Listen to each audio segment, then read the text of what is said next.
உலகத்தோட மூத்த மொழி எது?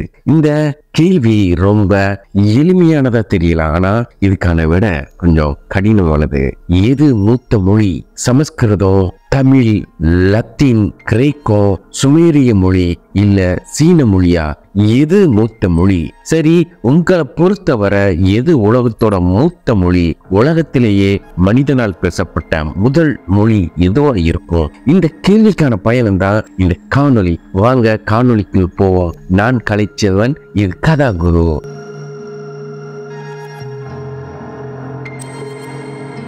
இந்த கேள்விக்கு பலர் பலவிதமா பல மொழிகளை விடையா சொல்லலாம். ஆனா மனுஷன் முதல்ல பேசின மொழி எதுன்னு இப்ப வரைக்கும் நம்மால தெளிவா சொல்ல இயலாது. ஏன்னா மொழிகள் ஒரு குறிப்பிட்ட இடத்துல அங்கு வாழுற மனிதர்கள் கிட்ட உருவாகுது, அப்புறம் பரிணமிக்குது. இதத்தான் மனிதர்கள் தொடர்ச்சியா செஞ்சுக்கிட்டே இருக்காங்க. சில மொழிகள் வேகமா பரிணாம வளர்ச்சி அடையுது, சில மொழிகள் மெதுவா பரிணாம வளர்ச்சி அடையுது.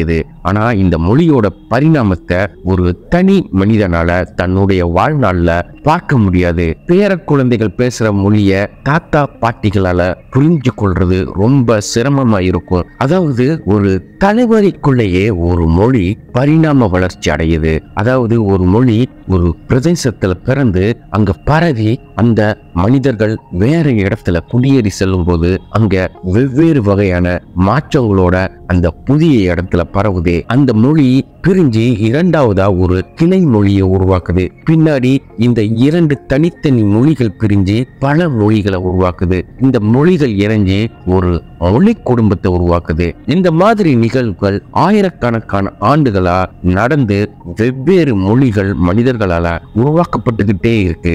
இப்ப உலகத்தோட மிக பழமையான மொழி நிச்சயமா முதல்ல பேசப்பட்ட மொழியா இருக்கணும். இந்த நிகழ்வு சுமார் 50,000 ஆண்டுகளுக்கு முன்னதாகவோ இல்ல 1,00,000 ஆண்டுகளுக்கு முன்னதாகவோ நடந்திருக்கலாம். ஆனா இத பத்தின தெளிவான தரவுகள் நமக்கு தெரியாது. இப்படி பழமையானதா இருக்கிறதால அது எதுவும் நவீனமா நாம பேசுற எந்த மொழியாகவும் இருந்திருக்க வாய்ப்பு இல்லை. அப்படி அந்த பழமையான மொழி எதுன்னு கேள்வி கேட்டா நாம என்ன சொல்றது? அதுக்கு பதிலா அந்த கேள்வியை கொஞ்சம் மாற்றி அமைக்கலாம். அதாவது உலகத்திலேயே வாழும், அதாவது இப்போ புழக்கத்துல இருக்கிற பழமையான மொழி எது அப்படின்னு அந்த கேள்வியை மாற்றி அமைச்சு மறுபடியும் பழமையான மொழி எதுன்னு இப்ப தேடுவோம். அதாவது மிக பழமையான வாழும் மொழி அப்படிங்கிறது மனித குலத்தோட முதல் மொழியோட ஒப்பிடும்போது மிக குறைவா மாற்றமடைந்த மொழி அப்படின்னு பொருள் வச்சுக்கலாம். அதாவது ஒரு மொழி குடும்பத்தோட மிகவும் பழமையான மொழியை கண்டுபிடிச்சா நாம உலகத்தோட பழமையான மொழி எது அப்படிங்கிற கேள்விக்கு விடைய எளிதா கண்டுபிடிக்கலாம். உதாரணமா இந்தோ ஐரோப்பிய மொழி குடும்பத்தை எடுத்துக்குவோம். பழமையான புரோட்டோ இந்தோ ஐரோப்பிய மொழிகளோட அம்சங்களை நவீன வாழும் இந்தோ ஐரோப்பிய மொழிகளோட அம்சங்களோட ஒப்பிட்டு பார்த்தா தொன்மையான மொழி அம்சங்களை இன்னும் பாதுகாத்து வச்சிருக்கிற பாலிட்டு கிளை கிடைக்கும். குறிப்பா சொல்லணும்னா லித்துவேனியன் மொழி. ஆனா இன்னும் நாம கேள்வியோட சரியான பதிலுக்கு வரவே இல்லை. ஏன்னா புரோட்டோ இந்தோ ஐரோப்பிய மொழி கட்டமைப்பு தான் பழமையானது அப்படிங்கிற முடிவுக்கு எப்படி வர முடியும்? அனட்டோலியாவுல, அதாவது நவீன கால துருக்கி, அவங்களோட ஹிட்டைட் மொழியை எடுத்துக்கிட்டா அது ஒரு அழிவுக்குட்பட்ட மொழியா இருக்கு. சரி, சமஸ்கிருத மொழிக்கு வருவோம்.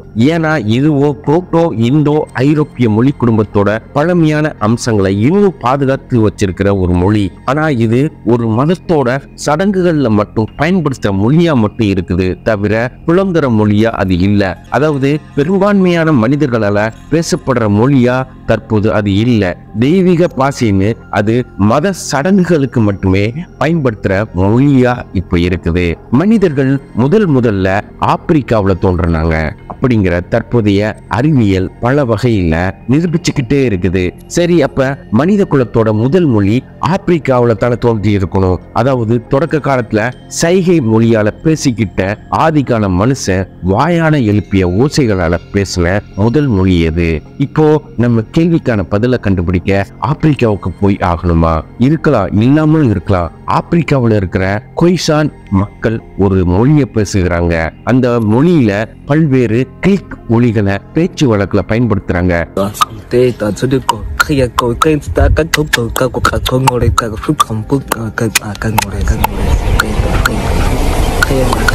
சொல்ல போனா இது உலகத்துல உள்ள எல்லா மொழிகள்ல இருந்தும் முற்றிலும் வேறுபட்டதா இருக்கு.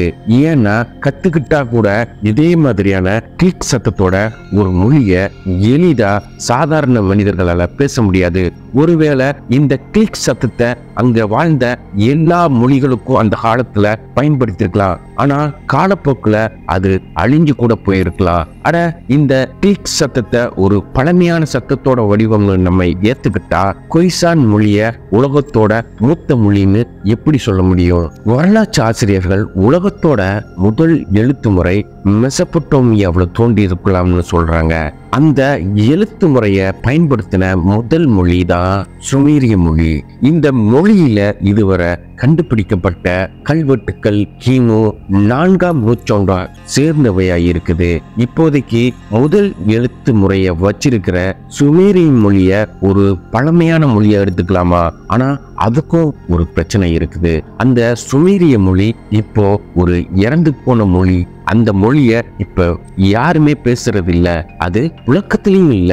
அட நாம முதல்ல சொன்ன மாதிரி உலகத்தோட முதல் மொழி அது இன்னும் வாழ்ந்துகிட்டு இருக்கிற மொழியாகவும் இருக்கணும். அப்படி பார்த்தா கிரேக்க மொழி, சீன மொழி, ஏன் தமிழ் கூட ரொம்ப பழமையான எழுத்து மரபை வச்சிருக்கிற ஒரு மொழியா இருக்குது.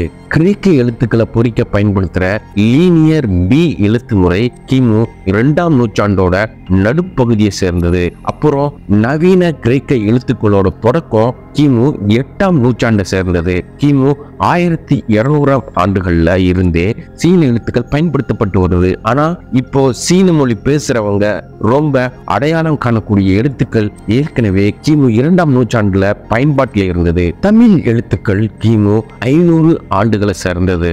இன்னும் பின்னோக்கி போய் பார்த்தா கிமு 1ஆம் நூற்றாண்டிலேயே ஓலைச்சுவடிகள்ல தமிழ் எழுத்துக்கள் பயன்படுத்தப்பட்டு இருக்குது. ஆனா இந்த பழமையான இந்த எழுத்துக்களை புரிஞ்சு கொள்ள தற்போதைய நவீன மாணவர்களுக்கு பயிற்சி அளிக்கணும். ஏன்னா அப்பதான் அவங்களால அந்த எழுத்துக்களை புரிஞ்சு கொள்ள முடியும். அதாவது கீழடி பானை ஓடுகள்ல இருக்கிற எழுத்துருக்கள் தமிழ் எழுத்துக்கள் அப்படின்னு சொன்னாலும் அதை படிக்க தனி பயிற்சி வேணும். இப்படி வெவ்வேறு காலங்களை சேர்ந்த 2 நபர்களை எடுத்துக்கிட்டா ஒரு பண்டைய காலத்துல வாழ்ந்த ஒரு தமிழரும் நவீன காலத்துல வாழ்ற ஒரு தமிழரும் 2 பேரும் ஒரே நேரத்துல சந்திச்சா அவங்க பேசுற மொழிய 2 பேராலையும் புரிஞ்சுக்க முடியாது. அதாவது சங்க இலக்கியங்களை அதோட எழுத்து வடிவங்களை நம்மால புரிஞ்சு கொள்றது ரொம்ப கடினமானது. ஏன்னா காலப்போக்குல அந்த மொழியோட ஒளி அமைப்பு நிறைய மாற்றம் அடைஞ்சிருக்கு. இன்னும் கொஞ்சம் நெருக்கமா பார்த்தா 2 பேரும் ஒரே மொழியை தான் பேசுறாங்களா அப்படிங்கறதே ஆச்சரியமா இருக்கும். காப்டிக் மொழி இது பண்டைய எகிப்திய மொழியோட நேரடி வழித்தோன்றல் மொழி. இது கிமு 4000 ஆண்டை சேர்ந்தது. ஆனா இந்த மொழியும் சமஸ்கிருத மொழி மாதிரியே வெறும் மத சடங்குகளுக்காக மட்டுமே இப்போவும் பயன்படுத்தப்பட்டு வருது. அட ஒரு மொழியோட பழைய வடிவத்தையும் தற்போதைய உலகத்துல இருக்கிற ஒரு மொழியோட வடிவத்தையும் ஒரே மாதிரியானதுன்னு சொல்ல முடியுமா? குறிப்பா சங்க காலத்துல இருந்த தமிழ் மொழியும் தற்போதைய சென்னையில பேசுற தமிழ் மொழியும் ஒண்ணு அப்படின்னு சொல்ல முடியுமா? எல்லாமே விவாதத்துக்கு உட்பட்டவை. தமிழ் மொழி பெரும்பாலும் மிக பழமையான மொழிகள்ல ஒன்னா கருதப்படுது. தமிழ் சுமார் 2500 ஆண்டுகளுக்கு மேல எழுத்து மரபையும் இலக்கிய வரலாற்றையும் வச்சிருக்கு. குறிப்பா சங்க இலக்கியம் கிமு 300 முதல் கிபி 300 வரை இருந்த காலகட்டம்னு கணிக்கப்படுது. ஆனா உலகத்தோட மூத்த மொழின்னு ஒரு மொழிய திட்டவட்டமா சொல்றது ரொம்ப கடினம். ஏன்னா சுமேரிய மொழி கிமு 3100 காலத்தை சேர்ந்தது. எகிப்திய மொழி கிமு 3400 காலத்தை சார்ந்தது. அப்புறம் சமஸ்கிருதம் கிமு 1500கள்ல சார்ந்ததா சொல்லப்படுது. இந்த மொழிகள் எல்லாம் எழுத்து மரபு அப்புறம் இலக்கிய ஆவணங்களை வச்சிருக்கு. தமிழோட தனித்தன்மை இன்னைக்கும் பயன்பாட்டில் இருக்கிற ஒரு உயிர்ப்பு மொழியா இருக்குது. அதோட தொடர்ச்சியான இலக்கிய மரபும் இப்ப வரைக்கும் இருக்குது. அதனால தமிழ் மொழிய உலகத்தோட மிக பழமையான மொழிகள்ல ஒண்ணு அப்படின்னு பெருமையா சொல்லலாம். ஆனா மூத்த மொழின்னு ஒரே மொழிய சொல்றது இங்க விமர்சனத்துக்கு உட்பட்டது. இப்படி உங்க பார்வையில உலகத்தோட பழமையான மொழி எது?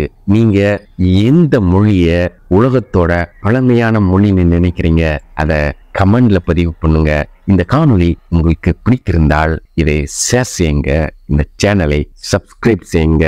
மீண்டும் ஒரு காணொளியில் சந்திக்கும் வரை நன்றி, வணக்கம்.